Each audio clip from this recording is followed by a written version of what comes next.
All right, welcome back.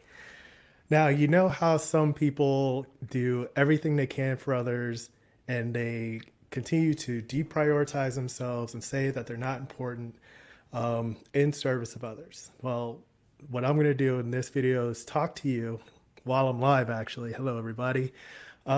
To tell you that in order to do your best service, you have to take care of yourself. Absolutely. Hi, I'm Reggie Wilson, the guilt-free weight loss coach at Fit for Freelance. So I build adaptive business leaders through compassionate health coaching. Right now, I'm streaming live on Facebook and YouTube. So wherever you're seeing this, you give this a like so more people see it. And if this message resonates with you, go ahead and share the video because it's really about how taking time for yourself is so important. I'm a little shook up because right before I went live, I was having some technical difficulties. Hate it when that happens, but that's how it goes sometimes. I'm excited to be here, and as I kind of settle in, warm up, we can do this together. So, a lot of times when people are running a business and they have, family responsibilities, community responsibilities, things to do around the house and home, work. If you're running a business, that's its own thing too, especially if you have a side hustle going on after work, right? You find lots of ways to deprioritize yourself and your health, eating healthy. And that's fine. A lot of people think that, when you have all these things, you can't take time to yourself. Um, and want to make sure these things are taken care of. And that's your intention. I get that. Uh, Definitely understand that. However, I want you to imagine if you are not at your best for these people, right? If you are sluggish or burning yourself out or exhausted, you're not going to be at 100%. If you aren't prioritizing things like physical activity, exercise, stress management, mindfulness, those kinds of things, you're showing up like 75, 85% tops of your performance for those people and things that you love. So, um, if you can imagine that, if you could like send them a little text message or a little wall post saying, "Hey, love you," only showing up 75% for you though, you wouldn't do that, right? So that's why it's so important to show up energized and do some self care and stuff so you can maintain. And so I'm going to give you some steps to do that. Number one, I want you to stop feeling guilty. That's a big part of the guilt free framework.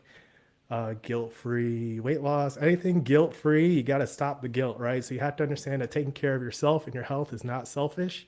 It's actually how you become a better person so you can help others, right? So there's that famous airline safety thing where, in the case of emergencies, your masks will all fall down. And they always say, what?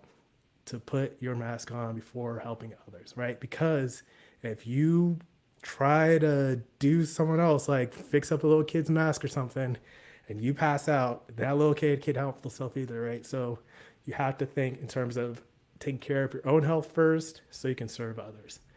Um, Also, chronic disease risk is a thing. It's important. I work with that at the health department where we're trying to reduce chronic disease by making healthier choices easier to access. And that's also what I'm doing with Fit for Freelance, right?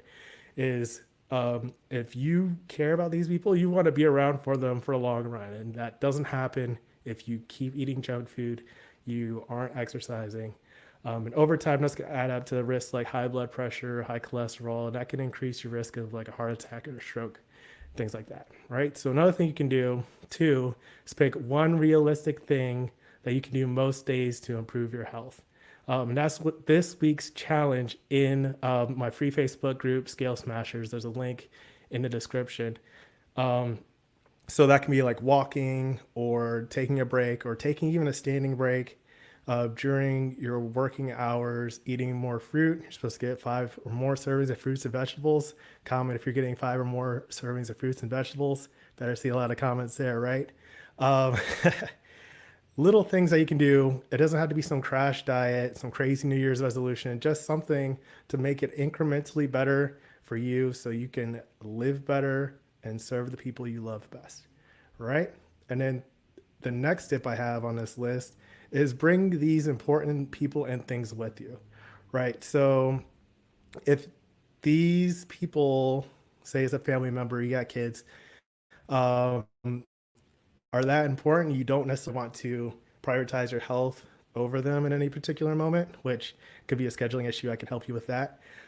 You can bring them with you, like on an after dinner walk or some little thing that you can do together to share. Or if you have a bunch of important phone calls, if you can take up a headset and go for a walk with that, that way you're getting active and managing your calls. Those are two little approaches. You can bring those things with you. Let me see. Leave a comment if this is resonating with you because here we go. I've made this little thing here.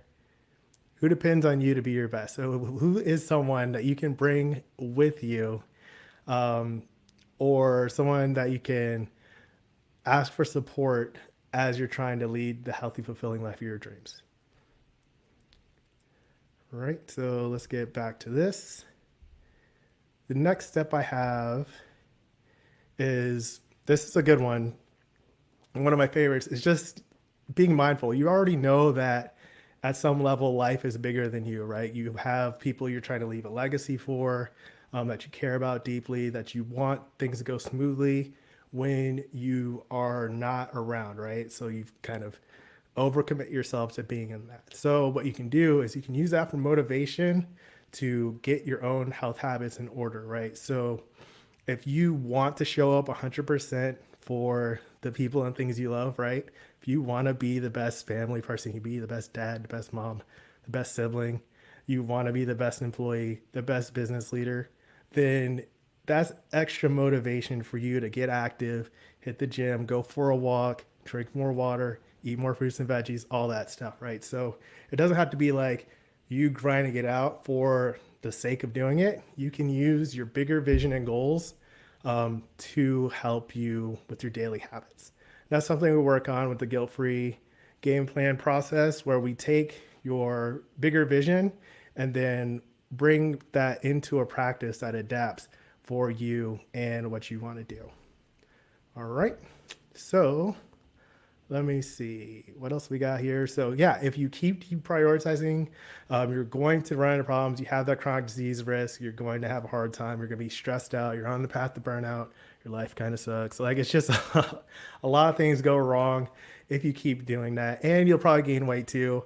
Bummer, right? So you don't want to do all of that. But if you want to be an adaptive business leader, you want to focus on prioritizing your health and what's important. So if you're ready to take ownership, I have a free Facebook group right now called the Scale Smashers. Right now we're doing weekly challenges. We're building a little community in there, some recipes and tips like that. So it's facebook.com/groups/fit for freelance. I'd love to see you in there.